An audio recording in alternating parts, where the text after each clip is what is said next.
Hi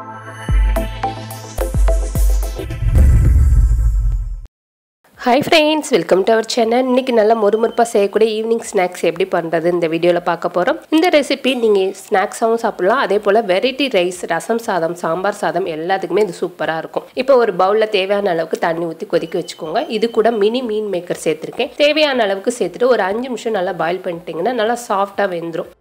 இப்போ இதை எடுத்து தனியா வச்சுட்டு நல்லா ஆனதுக்கு அப்புறமா ட்ரையா புழிஞ்சு ஒரு மிக்சிங் பவுல்ல சேர்த்திருக்கேன். சேர்த்ததுக்கு அப்புறமா இது கூட ஒரு டேபிள் ஸ்பூன் அளவுக்கு சிக்கன் 65 மசாலா சேர்த்துக்கோங்க. ஒரு டேபிள் ஸ்பூன் காஷ்மீரி மிளகாத்தூள் சேர்த்துக்கலாம், நல்ல கலர் கொடுக்கும். இது கூட ஒரு டீஸ்பூன் அளவுக்கு கரம் மசாலா தூள் சேர்த்துருக்கேன். 2 டேபிள் ஸ்பூன் அளவுக்கு பச்சரிசி மாவு சேர்த்துக்கோங்க, நல்ல முறுமுறுப்பாக இருக்கும்.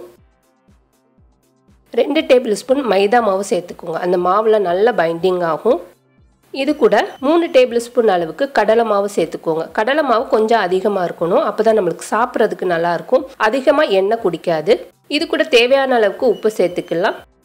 1/4 டீஸ்பூன் அளவுக்கு பெருங்காயத்தூள் சேர்த்துக்கோங்க. இதுக்கு பதிலாக நீங்கள் இஞ்சி பூண்டு பேஸ்ட்டு கூட சேர்த்துக்கலாம். 1 டேபிள் ஸ்பூன் அளவுக்கு தேங்காய் எண்ணெய் சேர்த்துக்கோங்க, நல்ல வாசனையாகவும் நல்ல டேஸ்ட்டாகவும் இருக்கும்.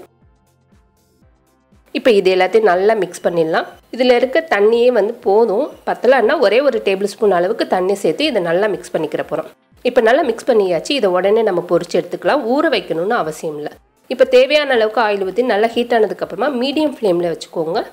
இதை கொஞ்சம் கொஞ்சமாக சேர்த்துட்டு 2 சைடு நல்ல கோல்டன் கலர் வந்துட்டு நம்ம எடுத்துடலாம்.